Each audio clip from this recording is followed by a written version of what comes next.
Yeah, really, really lovely. You could come along, Lotje. Thank you. Yeah, and I was just going to say, I first got to know Lotje here at the Buddhist Centre when I would be teaching meditation in our main shrine room, and I just became aware week after week of this very beautiful, very vibrant looking person who always sat in the front row or near the front. So I was very, very aware of her, and that was Lotje. And so gradually we got to know each other, didn't we? And then I learned your story, which is the subject of the evening.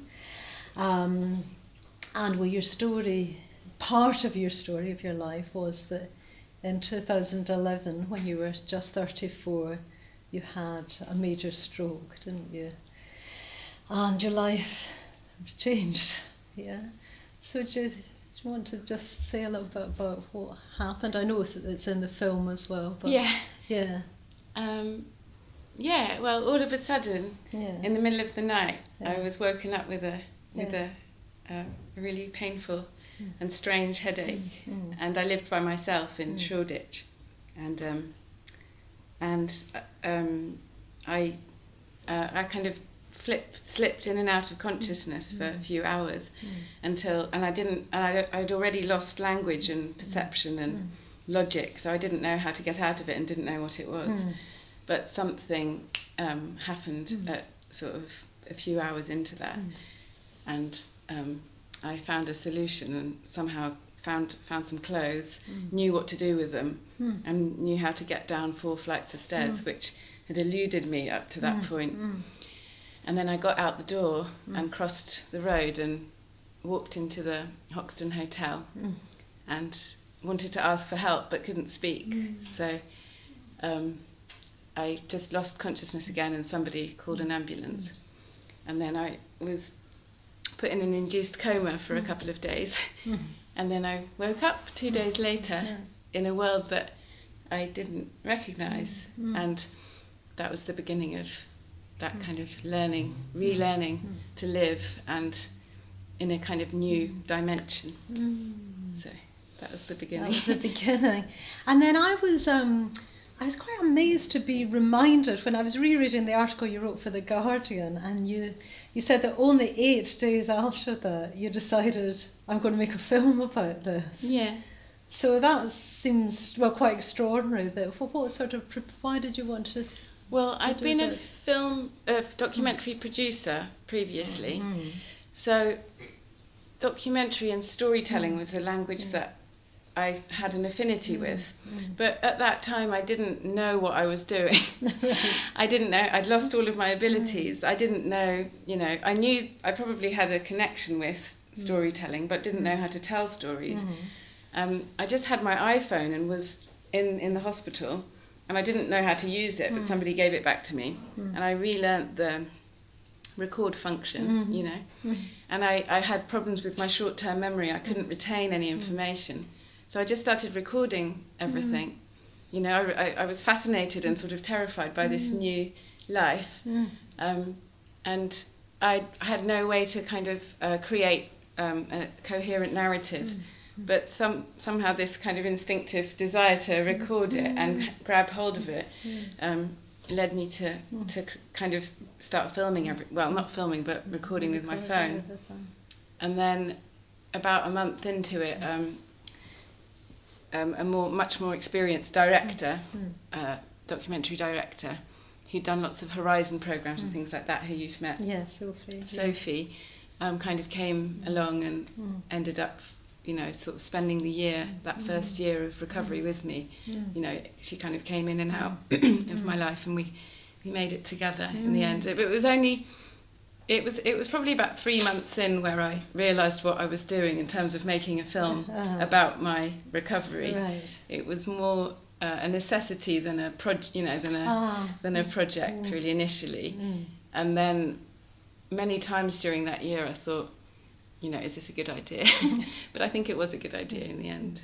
You said you were proud of the film. I am proud of it because I think it serves a purpose. It seems to be helpful to people. And it's a way to think in a more experiential way than a scientific one about the brain and the mind and and so I think, you know, it has a purpose. And lots of people that have had similar experiences, or that have had brain injuries, or that have family and friends that are going through the recovery process, have been in touch and have found it helpful, because in the end it's quite a positive story. Yeah. Yeah. And what I particularly wanted to ask you about was, and in a way it just doesn't come out so strongly in the film, is the whole role of here, the London Buddhist Centre. And because I wrote down on this little list that you wrote when you were in the Homerton Hospital, you had psychotherapy, neuropsychology, occupational therapy, language therapy, and physiotherapy, and it sounded like you're quite a routine in the hospital. Yeah. But then, and that was, you were 3 months as an inpatient, weren't you? But then someone suggested coming here, and that had sounded like that had quite a different effect than all those other things. Yeah, exactly. It was kind of, you know, not to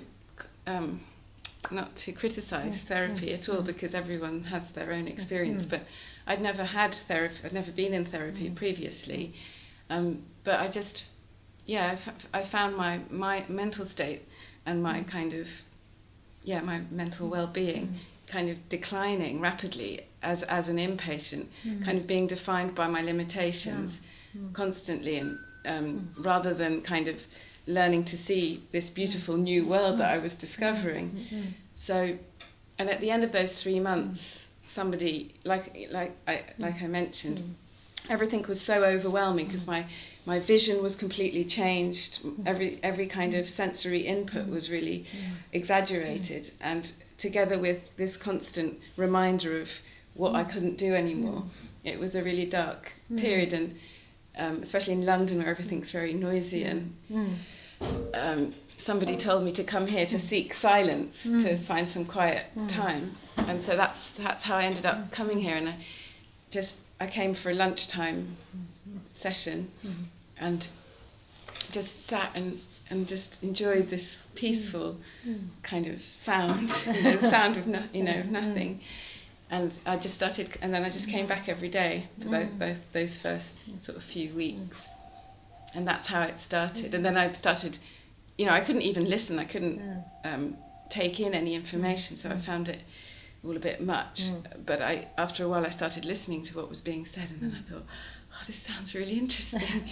And that was the sort of transformation of how I wielded the process in my mind. So that was a real turning point for you. Yeah, definitely. And what did all your doctors and so on think of that? Most of them, because I would say, you should tell your other patients, they should, they should learn to meditate. And most of them, some of them said, I'm really happy for you that you found something.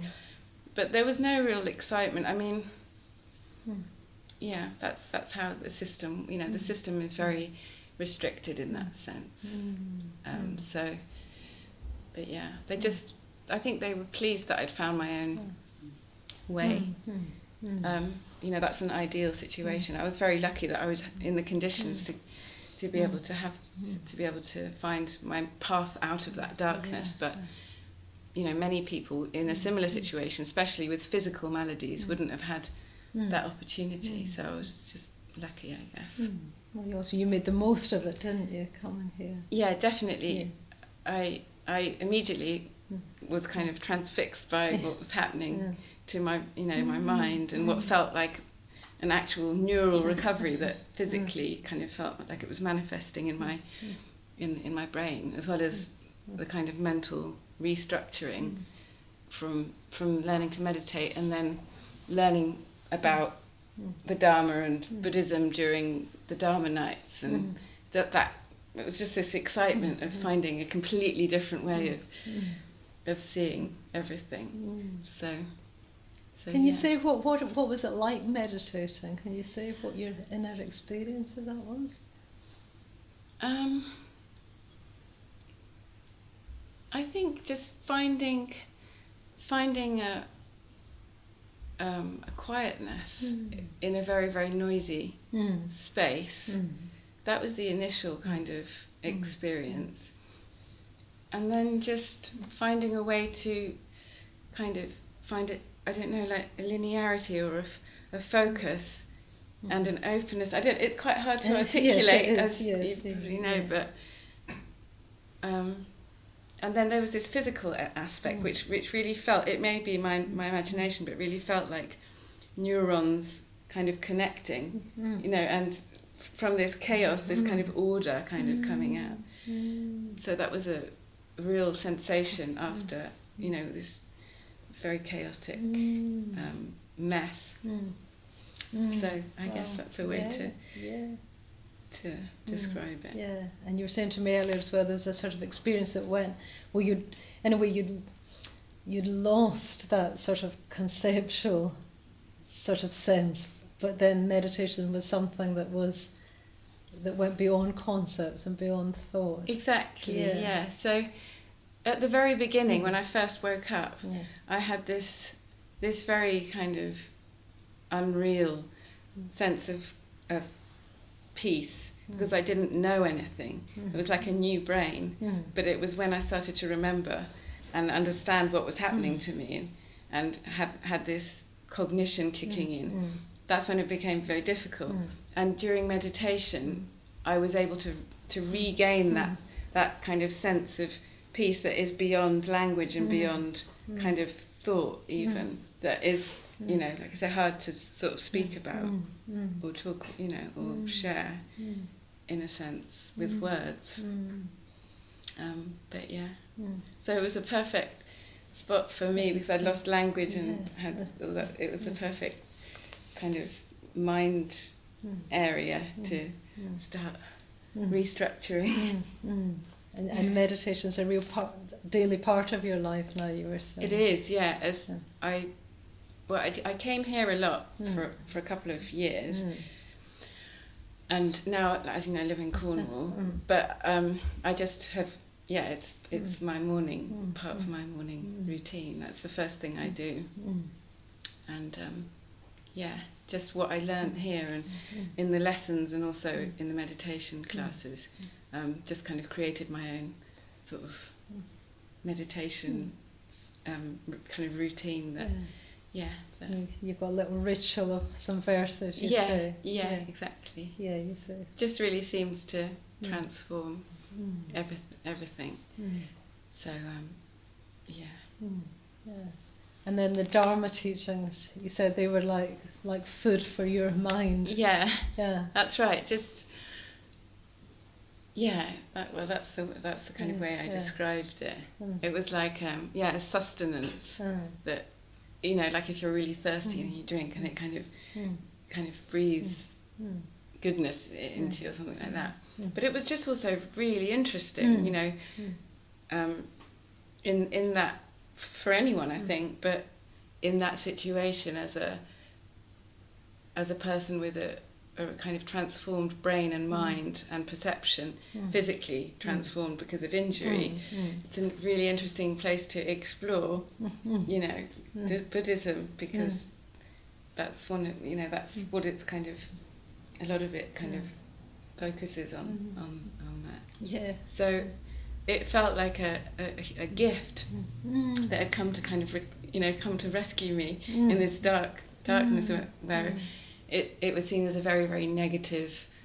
Everyone felt sorry for me. You know, it was just and the doctors and therapists were kind of, trying to focus on me regaining my former abilities and being the person that I was before. But here I found like another world where it wasn't. There were all kinds of alternative routes to finding, this a new life, a new existence, and so on. So that must have been a real relief, I guess.